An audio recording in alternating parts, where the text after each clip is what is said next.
Hello students, इस video में हम करने वाले हैं एक्सरसाइज 13.5 का क्वेश्चन नंबर सेकंड। क्वेश्चन कहता है कि हमारे पास एक राइट ट्राइंगल है जिसकी टू साइड्स हैं 3 centimetre and 4 centimetre. Is made to revolve around its hypotenuse, यानी इस राइट ट्राइंगल को इसकी जो हाइपोटेनियस थी उसके अराउंड घुमाया गया। जब ऐसा किया गया, अब हमें क्या फाइंड आउट करना है? हमें फाइंड आउट करना है वॉल्यूम और सरफेस एरिया डबल कोन, यानी कि जब एक राइट ट्रायंगल को हाइपोटेनियस के अलोंग अगर घुमाया जाएगा तो डबल साइडेड एक कोन बनेंगे। हमें उस दोनों ही कोन का वॉल्यूम भी निकालना है और एरिया भी। जब हमारे पास एक राइट ट्रायंगल है जिसको हाइपोटेनियस के अलोंग अगर रिवॉल्व कराया जाएगा, घुमाया जाएगा, तो वो एक डबल साइडेड कोन बनेगा। हमें इस क्वेश्चन में फाइंड आउट करना है उसका दोनों ही कोन का, यानी टोटल जो भी कोन बनेंगे, जो भी शेप आएगी, उसका वॉल्यूम भी फाइंड आउट करना है और सरफेस एरिया भी फाइंड आउट करना है। सबसे पहले इसकी फिगर समझिए। यहाँ पर जो ए बी है और बी सी है, ये हमारे पास वो दो साइड हैं जो हमें गिवन है, 4 सेंटीमीटर एंड 3 सेंटीमीटर। इसका मतलब जो ए सी, ये वाली जो साइड आएगी ए सी, ये इसकी क्या होगी? हाइपोटेनियस होगी। इसी हाइपोटेनियस के अराउंड इसे रिवॉल्व कराया गया, इसे घुमाया गया, यानी कि जो ओ बी यहाँ से यहाँ तक की जो साइड थी ओ बी, उतनी ही लेंथ ओ डी की भी होगी। यहाँ तक क्लियर है? और जो ए बी की साइड थी ये वाली 4 सेंटीमीटर, यहाँ से यहाँ तक की जो साइड होगी इसकी वैल्यू भी 4 होगी, 4 सेंटीमीटर। जो दूसरी साइड थी हमारे पास ट्रायंगल की, वो कितनी थी? 3 सेंटीमीटर। जब हाइपोटेनियस के अराउंड इसे रिवॉल्व कराया गया तो जो नई साइड आई ये, इसकी वैल्यू भी हमारे पास 3 होगी, यानी कि अपर साइड की वैल्यू आ चुकी है 4, ये 3, इसकी वैल्यू हम 4 लेके चल रहे थे, इसकी वैल्यू भी कितनी थी? 3। क्या निकालना है? अब हमें निकालना है इसका वॉल्यूम भी और एरिया भी। अब कौन का वॉल्यूम क्या होता है? 1/3 पाई आर स्क्वेयर एच। और एरिया क्या होता है आपको पता है, सिर्फ कर्व निकालना है तो पाई आर एल। अब इन दोनों फॉर्मूलों में आपको ये दिख रहा है कि यहाँ पर भी आर है, यहाँ पर भी आर है, यानी कि पहले दोनों निकालने के लिए हमें आर फाइंड आउट करना पड़ेगा। तो चलिए सबसे पहले आर निकाल लेते हैं। इसकी रेडियस, रेडियस क्या होगी इसकी? इसकी रेडियस होगी ये वाली side O B, O B ही इसकी रेडियस होगी, या फिर आप ओ डी कह सकते हैं, ये भी इसकी रेडियस होगी। किसकी? दोनों ही कोन की सेम रेडियस होंगी, लेकिन इसकी जो स्लैंट हाइट है वो कितनी है? 4, और लोअर वाले कोन की जो स्लैंट हाइट है वो कितनी है? 3।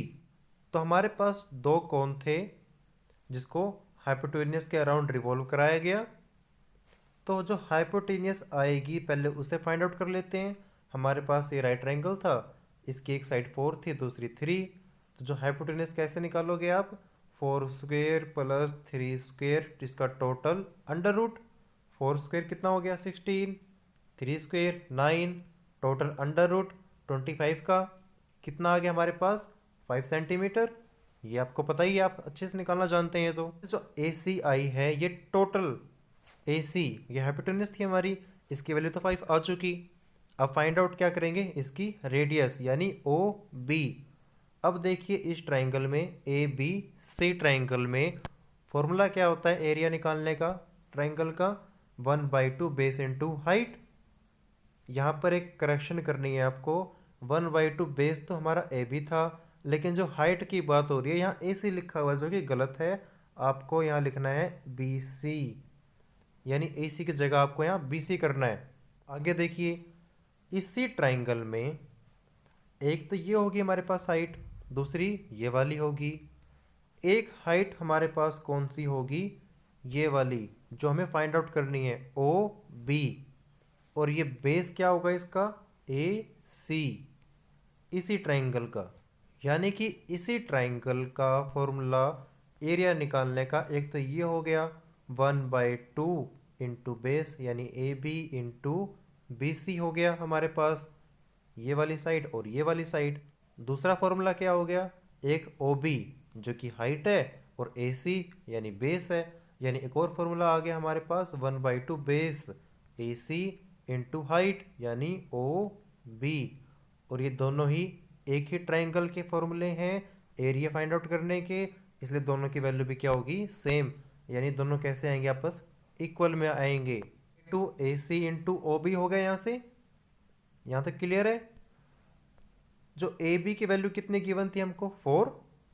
मैंने कहा था AC की जगह BC आएगा और BC की वैल्यू कितनी है, 3। यहाँ पर हमने इसको पुट किया है। यहाँ पर जो AC की वैल्यू हम फाइंड आउट कर चुके थे 5, उसे पुट कर दी। OB की वैल्यू निकालने के लिए हमने क्या करा, 2 को 4 से कैंसिल आउट करा, कितना आ गया 2, 2 3 जा 6, हमने यहाँ पर क्या लिख दिया 6। OB के लिए हमने क्या करा, 2 तो उधर मल्टीप्लाई में हो गया यानी 6 2 जा 12 हो गया, 5 मल्टीप्लाई में था, नीचे आके क्या हो गया डिवाइड, 12/5। सोल्व करके हमारा क्या आंसर आ गया 2.4 सेंटीमीटर। किसकी वैल्यू, OB की। और OB क्या था हमारा, रेडियस था दोनों ही कोन का।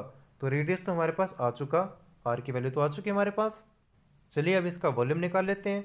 वॉल्यूम निकालने के लिए हमने क्या करा, वॉल्यूम ऑफ डबल कोन यानी अपर वाले का वॉल्यूम निकाल लेंगे, लोअर वाले का वॉल्यूम निकाल लेंगे, दोनों को क्या कर देंगे ऐड।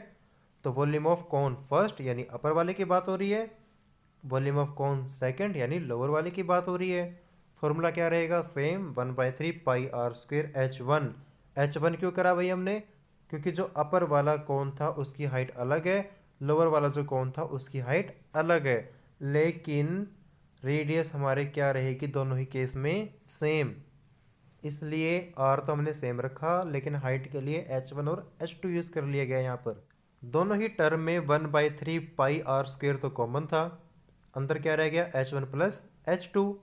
H1 की वैल्यू बताओ कितनी है, OA, और H2 की वैल्यू कितनी है यहाँ से यहाँ तक की OC, और ये टोटल मिलकर क्या बना रही है AC। और AC की वैल्यू हम फाइंड आउट कर चुके हैं कितनी, 5 सेंटीमीटर। आगे देखिए 1/3 तो एज इट इज, पाई की वैल्यू रख दी हमने 3.14, R की वैल्यू हमने अभी निकाल ली थी OB 2.4, उसका स्क्वायर था तो उसका स्क्वायर कर दिया। OA प्लस OC मैंने कहा था कि AC टोटल आएगा यानी टोटल हाइट, वैल्यू हम निकाल चुके थे, उसकी हाइपोटेन्यूज थी जो हमारे पास 5 सेंटीमीटर, तो उसकी जगह हमने क्या रख दिया 5। इस कैलकुलेशन को सॉल्व करेंगे तो आपके पास आंसर कितना आएगा 30.14 सेंटीमीटर क्यूब। यानी हमें वॉल्यूम जो निकालना था वो तो निकाल चुके हम, निकालना इसका एरिया। तो चलिए एरिया भी निकाल लेते हैं। एरिया कौन सा निकाल लेंगे आप, टोटल या फिर कर्व। आप एरिया निकाल लेंगे कर्व पाई आर एल, क्योंकि टोटल में तो कोन का ये जो लोअर पार्ट होता है ये भी कवर हो जाता है, लेकिन ये शेप कुछ इस तरह की है, यानी जो लोअर पार्ट है वो तो कोन के अंदर आ गया। हमें तो एरिया कौन सा निकालना पड़ेगा, सिर्फ आउटर एरिया, बाहर का एरिया, यानी कर्व। और कर्व का फॉर्मूला क्या होता है, पाई आर एल। उसके लिए भी हम सेम करेंगे, अपर कोन का एरिया अलग, लोअर कोन का एरिया अलग, और फिर दोनों को क्या कर देंगे add. Curve surface area of double cone is equal to surface area of cone first plus surface area of cone second. Formula same रहेगा, pi R L1 plus pi R L2, क्योंकि R तो दोनों में same थी, लेकिन जो slant height थी एक में कितनी थी 4 और दूसरे में कितनी थी 3, इसलिए इस टर्म में जो पाई R था वो तो कॉमन आ चुका, अंदर क्या रह गया L1 प्लस L2। L1 की वैल्यू 4, L2 की वैल्यू 3, 4 प्लस 3 7 हो चुका है। यहाँ से पाई की वैल्यू आपको पता है 3.14, R की वैल्यू हमने यहाँ निकाल चुके हैं 2.4 इंटू 4 प्लस 3 क्या हो गया 7। तीनों को जब मल्टीप्लाई करोगे के पास आंसर कितना आएगा 52.75 सेंटीमीटर स्क्वेयर। यानी आपके पास अब वॉल्यूम भी निकल चुका और आपका एरिया भी, दोनों ही कोन का। इस क्वेश्चन को आप नोट करेंगे और अगर कोई भी डाउट है या कोई भी क्वेरी है तो कमेंट करके उसे भी बताएंगे।